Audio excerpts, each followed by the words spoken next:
And I normally wouldn't even disagree with her because I know what the outcome could look like.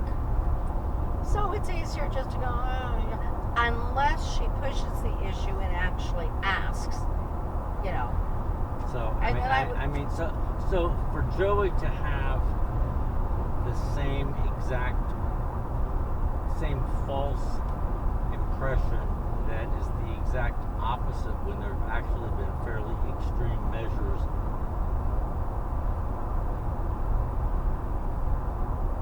completely in opposition to what she's saying, you know, completely like extreme efforts were made to protect her. I don't know.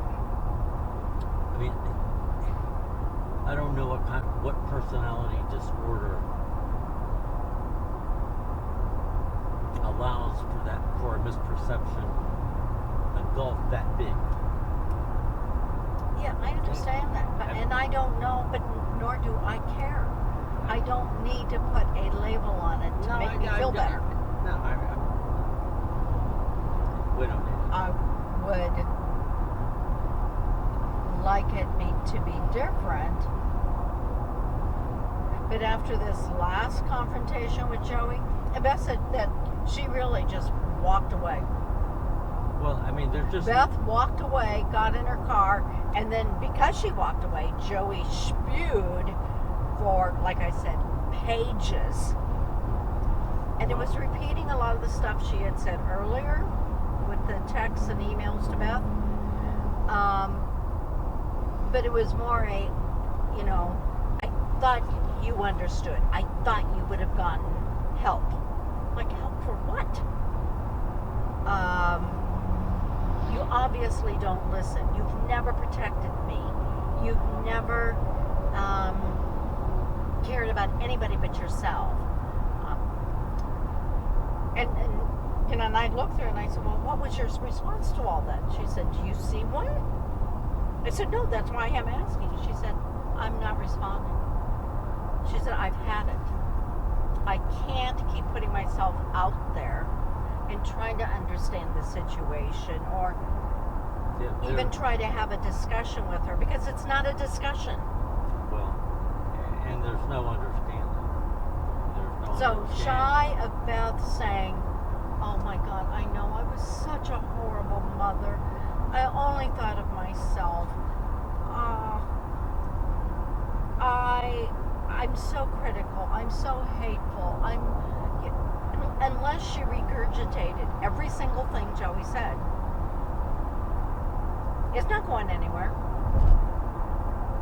Because that's what Joey wants, just like I'm not even sure what Jennifer wants. But I think it's even worse than that because I think Beth could do all that. Do all what? What you just said. Beth could say, but why would you? Even if she did do all that and admitted to all these transgressions, which are not true, Joey would come up in the very near future with some additional transgression. Oh yeah. Oh, I'm sure. So there wouldn't be any point to falsely confessing because there would be additional. Well, that's how sins. I feel what Jennifer does, though. That's why. That's my point. That's my point. If I just say, God, I'm really sorry about whatever this result is, and I don't even focus on Jennifer, it's not possible that's true, and I mean I can rationally point out why. I don't go there, but she still finds something.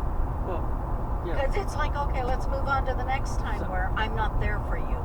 Yeah, so, you know, if I don't say Sandy abandoned her family, it would be something else. Yeah. And again, all of that is said in passing. It's a point of view. It was hardly like I was harping on it. No. It was just a comment in passing that, you know, unless it was racially offensive or something, you don't really need to But still, who gets that wound up?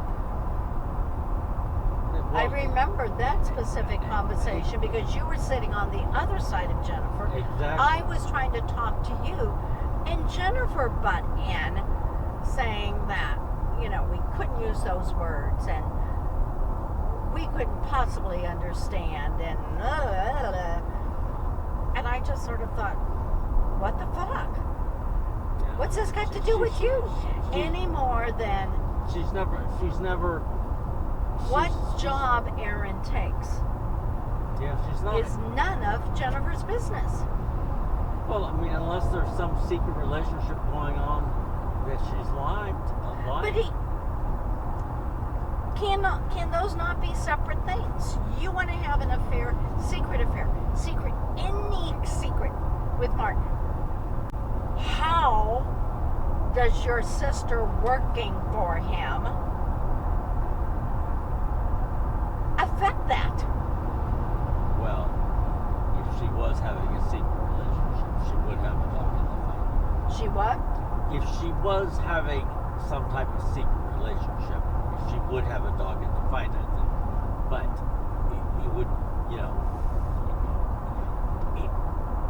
it's still though, what are we supposed to do about it? How are we supposed to fix that? Tell an adult that they can't do something that they're... Oh yeah, like I'm supposed to throw Aaron down in a corner and say, you listen to me. You are not allowed to work for Martin. I mean, that is not me to start with. So, I mean, even if she did have a dog in the fight secretly, exactly how were we supposed to fix that without falsely imprisoning Aaron? I mean, that would have been the only way to fix it. And then, even if we had, she'd come up with something else in the future. So. No, I think it comes down to, and again, I don't know if it's a personality disorder, but it's obviously something malfunctioning in her brain. She is so jealous of Aaron. Any attention Aaron gets,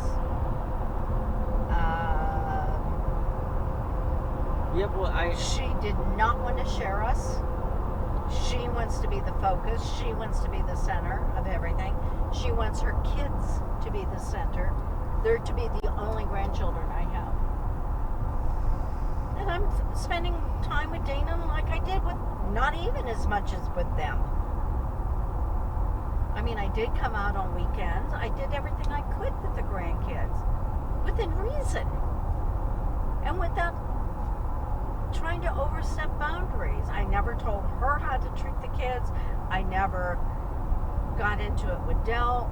It was like, it's their life, it's their kid, whatever. But I think Jennifer, I don't even know if I want to use the word jealousy. She is so threatened.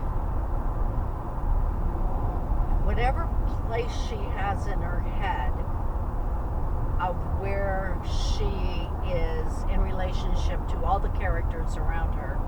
Well, she has to be the sole focus of their attention. Yes. Or it's not. Or there's a problem. She has to be their whole... I have to be available to just Jennifer. You have to just love Jennifer. We have to think her kids are the most special. I think Bob has to have no other clients, no other responsibilities. Or anybody. Just be available. She has to be the center. So I think it's more... I don't know what that is. As well, it's just egocentric. Everything has to be about me. And I'm always a victim because the people aren't playing their roles the way I think they should. Yeah. And again, I don't know what that's called. I don't know what causes it. Nor do I care.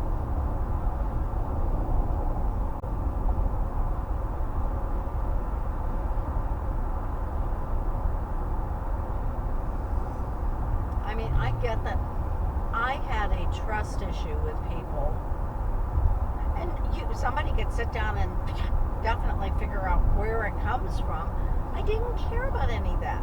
How do I develop trust in people without setting such high expectations that I'm going to be disappointed anyway, which is pretty much what Jennifer's doing.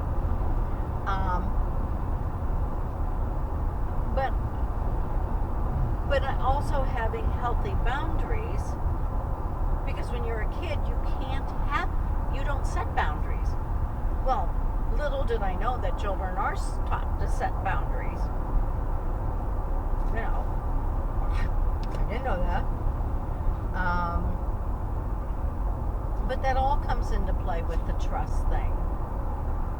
And of course, you know, my dad, you could walk in from school and the first thing you did was sort of glance at his face, because if it was like he's looking to kill somebody, you knew it was not going to be a good evening. And if he was sort of like, he was never happy, but, you know, sort of off to himself or sitting and watching his TV or whatever, you knew you would be left alone.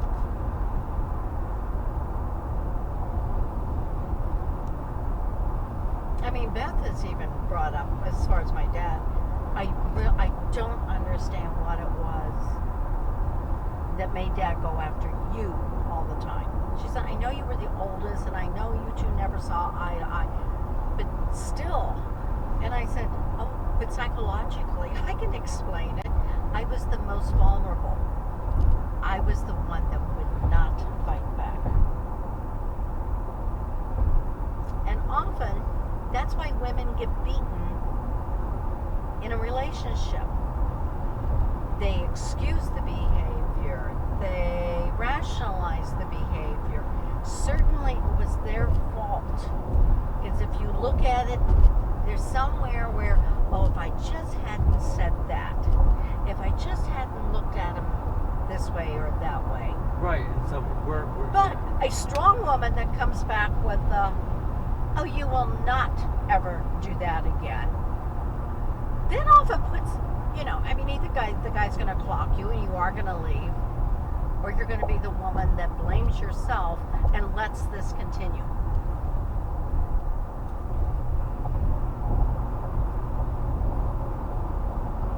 I mean, why would Jennifer have stayed in an abusive relationship with Sergey for several years?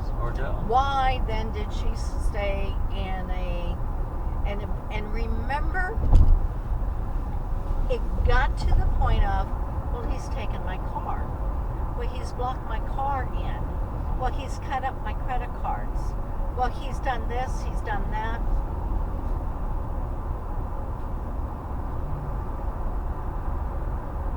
Okay, I'm not saying you should have done anything different other than, why haven't you been protecting yourself and the kids? And remember how upset Jennifer got when Beth said, you know, she said something about, well, he's not abusive to the kids, is he? And I didn't respond because, again, it's like, not my conversation, not asking my opinion. And Jennifer's, when she said, well, yeah, Dale is abusive. He films them. He takes things away from them. He takes money away from them.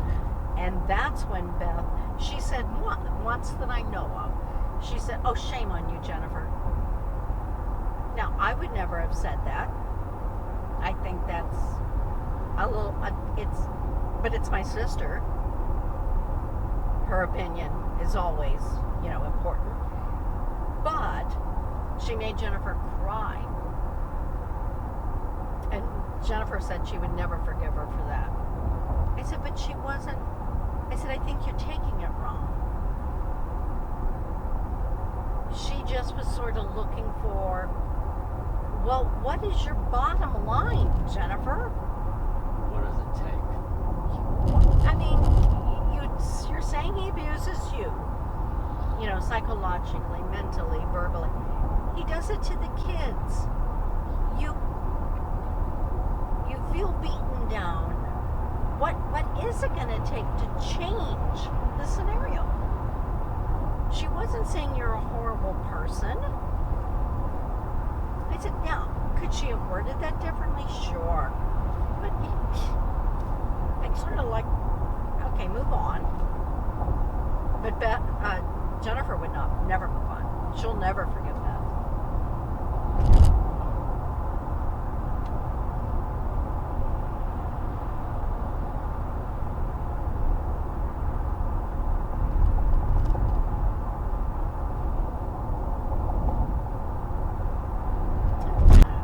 I have some relatives that I'll still see, but I'm never going to pretend it's something it's not.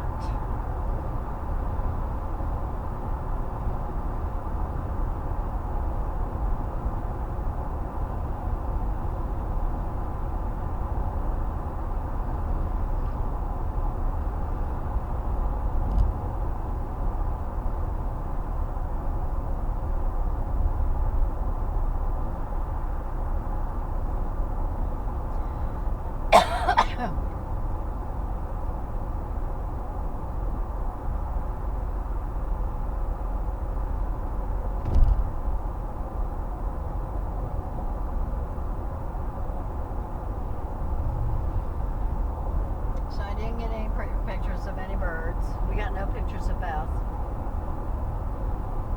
Beth did not like her picture taken. And seeing it doesn't matter. I mean, it's not like nobody's posting this on Facebook. It would be just something for ourselves. Yep.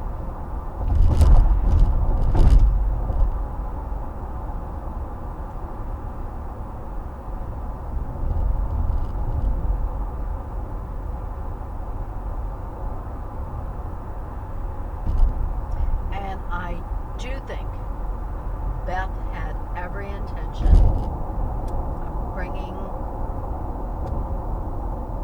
at least Jim and Michelle, whoever was out at the little park yesterday, or at the college, for the football thing.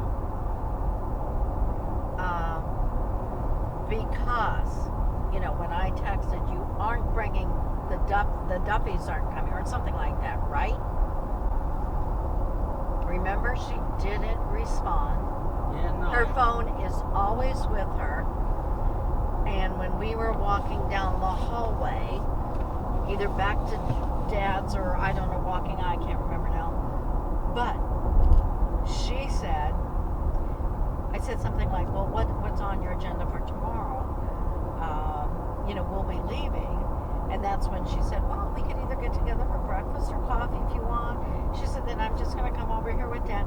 But I did get Jim to agree to bring the little boys over. And they're going to come over and visit with Papa for a while. And I thought, but anything. The reason why she's not responding to me, like, well, of course I wouldn't have them come, is because she was planning on them coming and probably had to sort of backtrack, like, can we do, okay, maybe we need to do this tomorrow. I come up with an excuse. Something's, get off of our ass back here.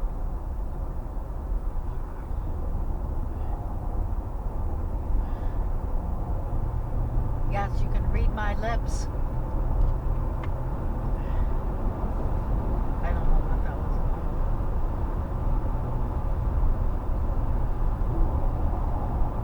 was. So anyway, Jim and Michelle are bringing the kids over. Not Jimmy. I think it's funny that my brother's all but Michelle's husband. She spends more time with my brother than she does her husband. I know, so it would seem. Huh? So it would seem. Yeah. Would sort of backtrack, like, can we do, okay, maybe we need to do this tomorrow. I come up with an excuse.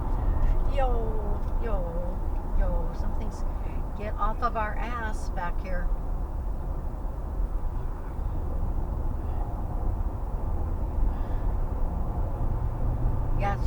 my lips. I don't know what that was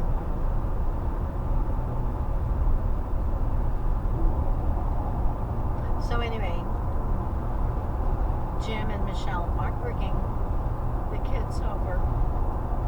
Not Jimmy. I think it's funny that my brother-in-law, but Michelle's husband. She spends more time with my brother than she does her husband. I know, so it would seem. Huh? So it would seem. Yeah. It's just a comment. I mean, I don't care.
Johnny saw it, and I saw it briefly, but we were able to track the bird going back and forth, but pretty high. So,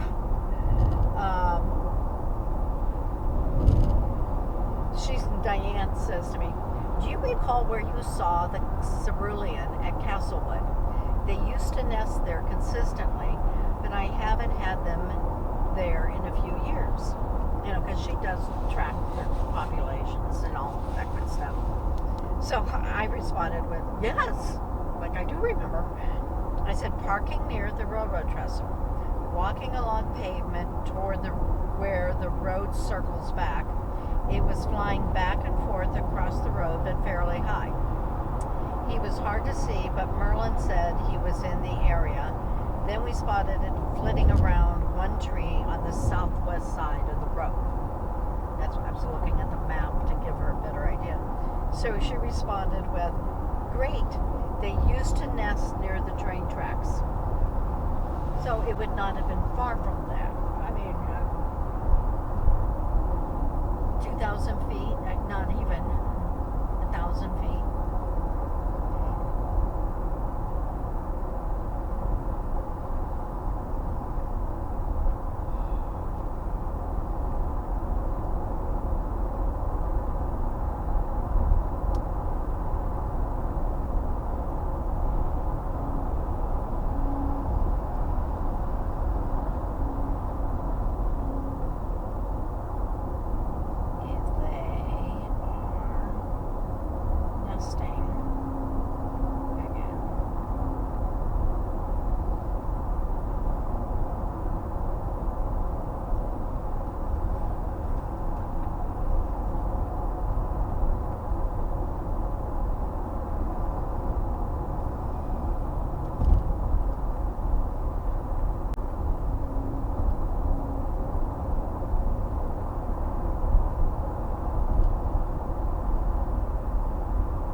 did. I have Pilates Friday morning, but otherwise open. Okay. So I'll figure that out. I'll have to look at the weather. I mean, she's a lot like I am as far as if it gets super hot, we're not happy. If it's super cold, we're not happy. She doesn't like to go out very early.